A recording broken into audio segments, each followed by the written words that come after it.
a día del venezolano y por eso nos comunicamos a esta hora con Vladimir Villegas, periodista, político venezolano, miembro también de este grupo de periodistas que normalmente están trabajando desde el país. Vladimir, un gusto saludarte, bienvenido a Venezuela al Día, ¿cómo estás? Saludos, saludos para los tres, caramba, un gran abrazo para ustedes y para toda la audiencia. No, un gusto saludarte, Vladimir, qué bueno verte de nuevo y nada, bienvenido siempre a Venezuela al Día y lo primero que quiero preguntarte es ¿cómo sientes que está afectando la inflación? Hablábamos en titulares y lo hemos conversado ahora recientemente con José Guerra, con Santiago desde Caracas. La inflación y el cierre de la inflación un 12,8%, lo que eso significa para el venezolano del día a día, más allá evidentemente de tu condición de periodista, de lo que haces constantemente en tu trabajo, ¿cómo sientes que afecta esta inflación al venezolano? Bueno, imagínate, si el salario mínimo está en las cifras en las cuales se encuentra, cada vez más disminuido con respecto al bolívar, evidentemente la inflación afecta sobre todo a los sectores populares, a las personas a los que viven de un salario, a los que viven de una pensión, a las personas que reciben sus ingresos en bolívar, porque paralelamente al fenómeno inflacionario está también la depreciación del bolívar con respecto al dólar.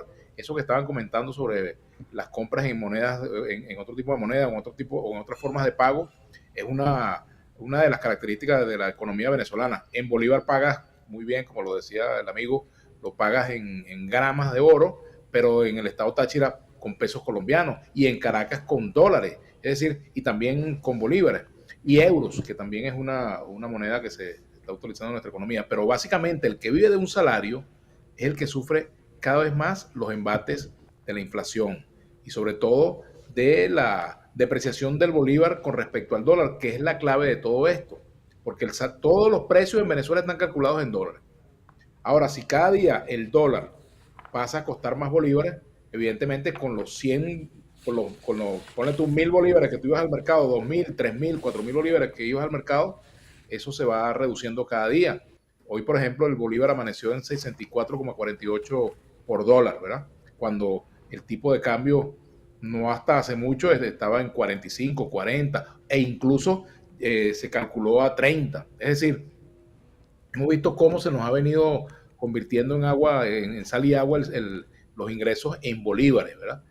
Pero también, y algunos economistas no están de acuerdo con esto, no sé qué piensa Santiago al respecto, pero algunos economistas tampoco están de acuerdo con eso de la inflación en dólares, pero resulta que el venezolano la padece, porque también tú vas a sitios donde los precios están dolarizados y lo que hace una semana de repente te costaba $10 ya te está costando 12 o 13, ¿verdad? Es decir, eso se siente a diario, ¿verdad? Y evidentemente, pues con esta perspectiva de que se aplique efectivamente la prohibición para la actuación de las compañías petroleras, la Chevron y otras compañías petroleras en Venezuela, el panorama va a ser peor. ¿Verdad? Va a ser peor porque, quiera o no, el que se va a ver afectado es el ciudadano de a pie, con la disminución de los ingresos petroleros, con la cada vez mayor ausencia de divisas. Eso va a disparar el dólar. Es decir, el escenario inflacionario que se ve venir, si esto efectivamente sigue como va, en ese sentido de que prospere pues la decisión de Trump de retirar las compañías de nuestro país, el caso Chevron, bueno, eso va a ser muy complicado para la población y por eso, bueno, yo no entiendo a los que están haciendo fiesta porque van a aplicar sanciones a Venezuela, creen que con eso van a tumbar al gobierno y resulta que Maduro no va a dejar de comer, de desayunar, de almorzar, de cenar, no va a dejar de recibir atención médica, ni ninguno de su gabinete, ni nadie del gobierno, ni las personas que tienen buenos ingresos en dólares, en fin, eh, sobre todo quienes están asociados pues a contrataciones, porque las sanciones se apliquen. Eso lo va a pagar la ciudadanía, la gente de a pie. Entonces uno dice, bueno, caramba, se volvieron locos los que están pidiendo sanciones, ¿no?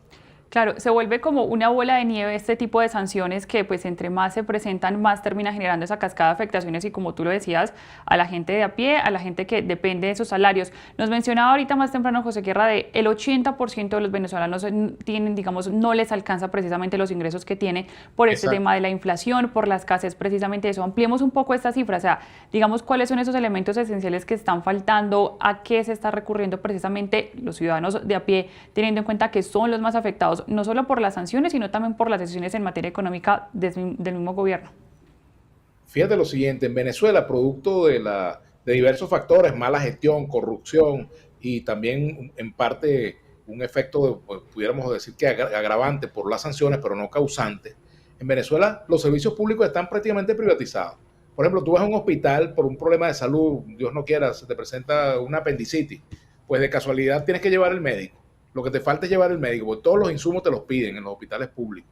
Y de paso, te dan una cita quién sabe para cuándo, y termina la gente, pues, los que pueden yendo a las clínicas privadas, pero los que no tienen que aguantarse eso. Por ejemplo, los servicios como la telefónica, el internet, es un internet que, bueno, que no todo el mundo todo el mundo lo necesita, pero no todo el mundo va a poder seguir pagándolo.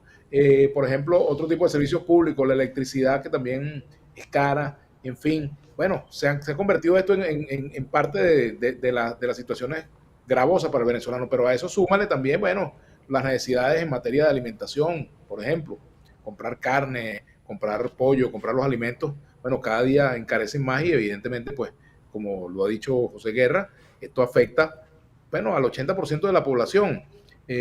Quizás hemos vivido momentos peores, pero con la vuelta de la caída del ingreso petrolero que se avisora con esta política de sanciones, seguramente vamos a ver episodios otra vez de gente pasando cada vez más trabajo. Esto es realmente muy preocupante. Los pensionados, por ejemplo, siguen percibiendo una pensión que es prácticamente un saludo a la bandera. El salario mínimo como tal sigue sin ajustarse. Entonces, las empresas han tomado el camino de ajustar la remuneración sobre base de lo que el gobierno llama ahora, en lugar de salario, le colocó otro nombre para evitar su compromiso legal de ajustar el salario en dólares. Venezuela tiene hoy en día el salario más bajo en dólares en América Latina, ¿verdad? Entonces ahora, fíjate tú, en lugar de un aumento de salario, se habla de un ingreso mínimo vital, ¿verdad? Que no es más mínimo que vital, realmente. Y ciertamente, pues, es una especie de eufemismo que se ha hecho para, bueno, seguir corriendo la arruga a la responsabilidad que tiene de ajustar el salario mínimo. Eso y los empresarios, el gobierno, bueno, se han puesto de acuerdo en esto. Pero además, la dirigencia sindical oficialista le hace el juego a todo esto y son incapaces de protestar, de alzar la voz, de pedir que el gobierno cumpla con este compromiso, que, por cierto, violenta los acuerdos en materia de derechos de los trabajadores que han sido suscritos y que forman parte de la esencia de la existencia de la Organización Internacional del Trabajo, ¿no? Vladimir, antes de cambiar el tema, le recordamos a la gente que nos puede escribir a través de nuestro canal de YouTube, hacerte preguntas, hablar de lo que estamos conversando precisamente contigo, con Vladimir Villegas. Vladimir, me pregunta Antonieta Pacheco, y sabiendo tu experiencia además, porque hay una cosa muy particular, por ejemplo, hoy en Caracas, hablabas del tema euros, del tema pesos colombianos, pero hoy en Caracas hay muchísima gente que cobra en dólares, pero hay mucha gente que no tiene ese privilegio. Entonces, ¿cómo hace la gente que no cobra en dólares para poder cubrir al menos la cesta básica, por ejemplo? Bueno, mira, tiene que tener varios trabajos. El venezolano se acostumbró a trabajar en varios sitios, ¿verdad? En la mañana trabaja en un lugar, en otro trabaja en otro, en la tarde trabaja en otro. Los maestros, bueno, en la mañana dan clases y en la tarde también tienen que buscar actividades complementarias. Otros se defienden con un carro, otros se defienden vendiendo tortas, vendiendo artículos que preparan en su casa, ropa que cosen, en fin, o que tejen. Es decir, el venezolano se ha vuelto multiempleo para poder sobrevivir, porque todos sabemos que, por ejemplo, un trabajador de la administración pública no tiene cómo vivir con ese salario, ¿verdad? Entonces, como dice la frase, el gobierno hace como que le paga y el trabajador hace como que trabaja. Lo cierto es que esa es una de las grandes limitaciones que se tiene en Venezuela en materia, pues, de remuneración. Eso hace, pues, que eso perjudique los horarios para el descanso, que perjudique los horarios para la atención de las tareas, de la casa, la atención a los hijos, ¿verdad? Y también eso impacta, por supuesto, en la salud del venezolano, porque por mucho que las personas tengan 2 y 3 trabajos, pues no todos, o yo diría que la absoluta mayoría, pues muchas veces posterga atender a situaciones de salud para poder atender los otros compromisos que son inmediatos. Bueno, y esto aunado pues a que esa red de salud que se construyó bajo el gobierno de Chávez, llamada Barrio Adentro, prácticamente está desmantelada, ¿no? Mira, Vladimir, quizás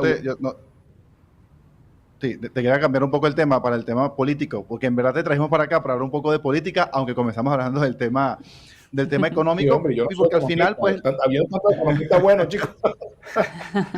pero mira, la política económica depende de los políticos que estén en el gobierno, ciertamente, ¿no? El parlamento, el gobierno, el ministro, etcétera. Ciertamente. Y hay elecciones este año nuevamente y vemos a una oposición bastante pues dividida, o al menos no cohesionada en tomar algún camino, si es la abstención o no es la abstención la realidad.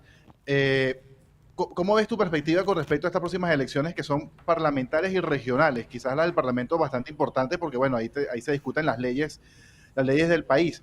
Y vemos a una oposición como María Corina Machado y Edmundo González Urrutia señalando que hay que abstenerse hasta que no se respete lo que ocurrió el 28 de julio.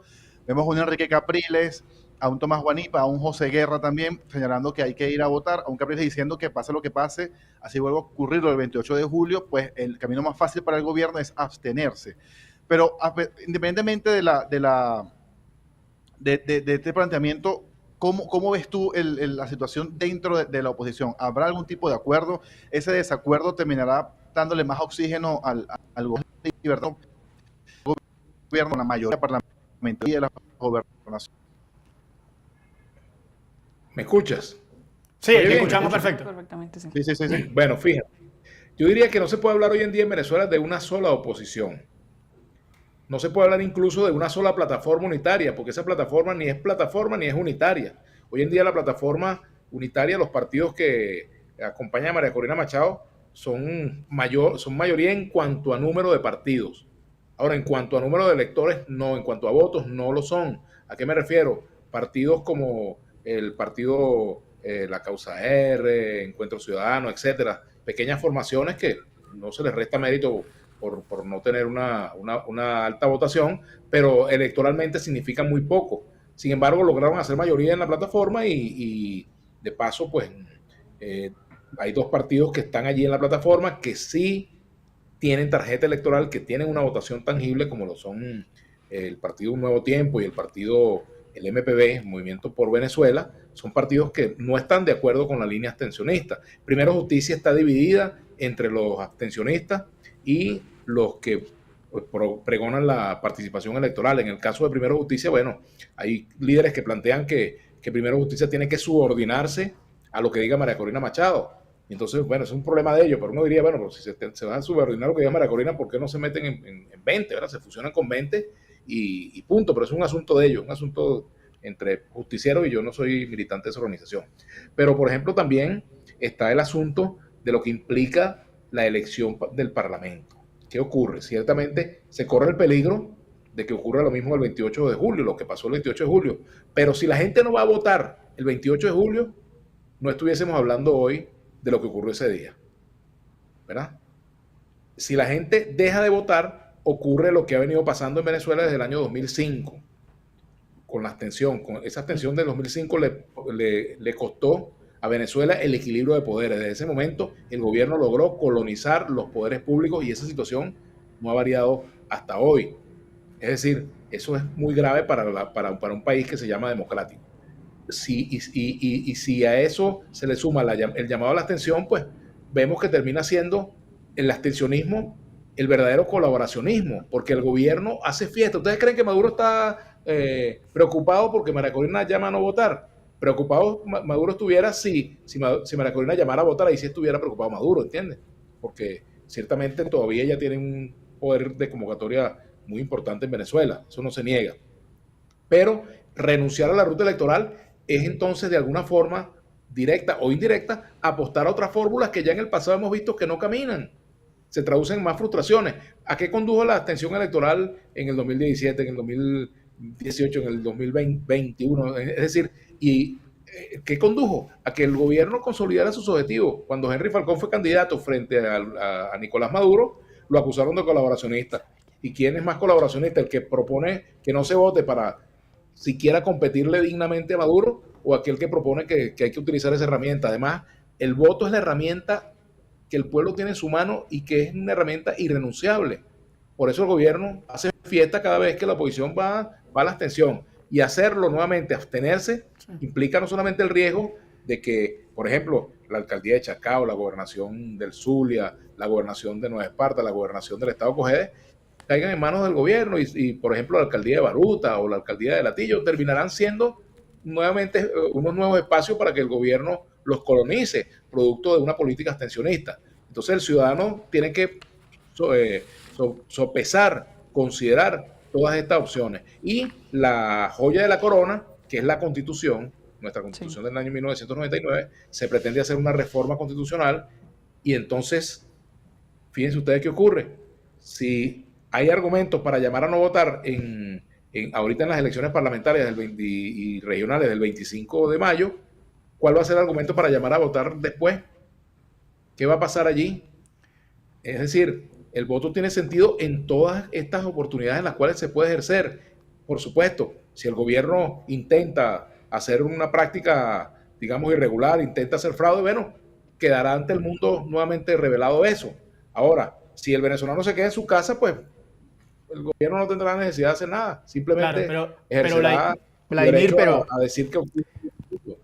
Pero, digamos, todo esto que estás planteando, evidentemente lo manejas porque tienes conocimiento de cómo es el camino de lucha, porque conoces perfectamente a la oposición y al gobierno, pero cómo hacer que la gente o el ciudadano ese que nombras, el venezolano común, vuelva a creer en unas votaciones luego de que pasó lo que pasó. Es decir, cómo hacerle entender a esa persona que no va a volver a pasar lo mismo y que si pasa lo mismo hay que seguir en la pelea. ¿Qué tipo de garantía se le puede dar al venezolano que hoy desconfía completamente del sistema electoral? Mira, lo menos que puede hacer un ciudadano en estas circunstancias es renunciar a sus derechos. Y el voto es un derecho. Mi voto no le pertenece ni a Nicolás Maduro ni a nadie. Mi voto es un acto mediante el cual yo ejerzo parte de lo que es ser soberano como pueblo. Es decir, parte de la soberanía es el ejercicio del voto. Es una forma de ejercicio de la soberanía. ¿Por qué regalarlo? ¿Por qué dejar de usarlo? Aunque pueda ocurrir lo que ocurra, esos son elementos que van contribuyendo a que efectivamente quede ante el mundo claro y ante el Venezuela claramente establecido quién es mayoría y quién no es, ¿verdad?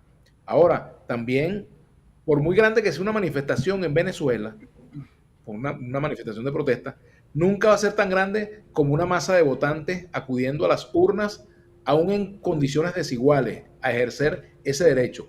Porque si se están conculcando derechos en Venezuela, como está ocurriendo, el derecho, a la libertad de expresión, el derecho a la protesta, el derecho a la manifestación, el derecho, digamos, a que se rindan cuentas, a exigir que los poderes públicos actúen de acuerdo al mandato constitucional. Si nosotros nos quitamos, nos autoconculcamos el derecho al voto, ¿qué nos va a quedar para luego reclamar? No nos va a quedar nada. Y lo otro es que esa estrategia de abstención viene acompañada es solamente de pajaritos preñados. No viene acompañada de una ruta creíble, una ruta que sea viable, porque ya lo hemos visto desde hace tiempo. Esa película ya la hemos visto los venezolanos. Entonces, fíjate, por ejemplo, ahí está, pues, ¿en qué se va a traducir eso? Que el poder de convocatoria para movilizaciones o para cualquier tipo de agenda en estas circunstancias se va a ver mermado, sobre todo si esa convocatoria viene asociada a políticas no electorales y a estrategias de lucha no pacíficas, no constitucionales. Es decir, esto es muy grave porque, ya hemos visto lo que ha pasado con todos estos planes. Fíjense ustedes en lo que ha parado esta supuesta invasión que están preparando algunos mercenarios por allí, que ahora salen a denunciarse entre ellos, ¿verdad? Porque supuestamente hubo una recolección de dinero y no se sabe qué pasó con eso y termina siendo, como lo he dicho, pura espuma, termina siendo una frustración más para los venezolanos. Entonces, yo creo que la ruta que los venezolanos tenemos que mantener, tratar de mantener, es la ruta electoral y aferrarnos ¿a qué? A la Constitución. La Constitución es el único escudo que nos queda para demandar derechos. Si, por ejemplo, nosotros dejamos de votar en la reforma constitucional, lo que era la Constitución de Chávez con todos sus defectos, ¿verdad? Pero con muchas virtudes, yo estuve en la Constituyente del año 99, esa Constitución pasará a ser un recuerdo y no tendremos cómo reclamar muchos de los derechos, entre ellos, por ejemplo, uno que fue producto de una propuesta que yo hice en la Constituyente, el de que no se pueda restringir el derecho a la información, sino en estado de excepción. En Venezuela sabemos que el derecho a la información está restringido, pero eso va en contravía de lo que dice la Constitución. De lo que se trata no es de reformar la Constitución, esa Constitución no es perfecta, pero reúne las condiciones para que un proyecto de país como el que está planteado ahí sea viable, siempre y cuando el gobierno se decida respetarla, pero mientras no la respeten, pues ese es un proyecto por hacer. Bueno, vamos a convencer a Vladimir, a Santiago, de que salga a votar, pues se le fue la luz ahorita en Caracas y bueno, va a tener que salir a votar.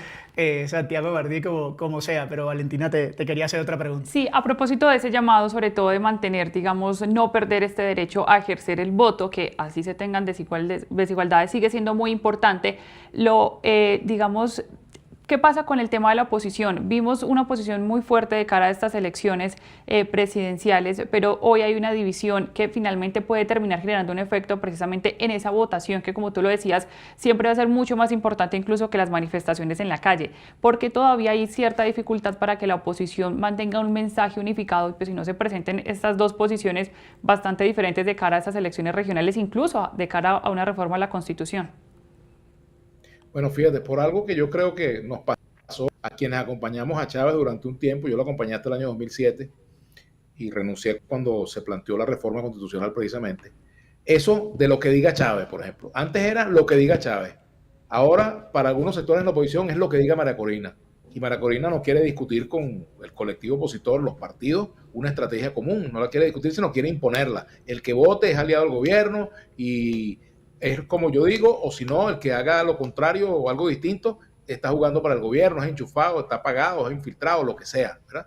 Entonces, mediante esa descalificación se niega el debate y entonces eso de cambiar una política que debería ser fruto de una discusión colectiva por otra que ya hemos probado que no funciona, como es la ruta no electoral, bueno, raya pues en la terquedad, en una terquedad sin sentido. ¿Y en qué se puede traducir eso?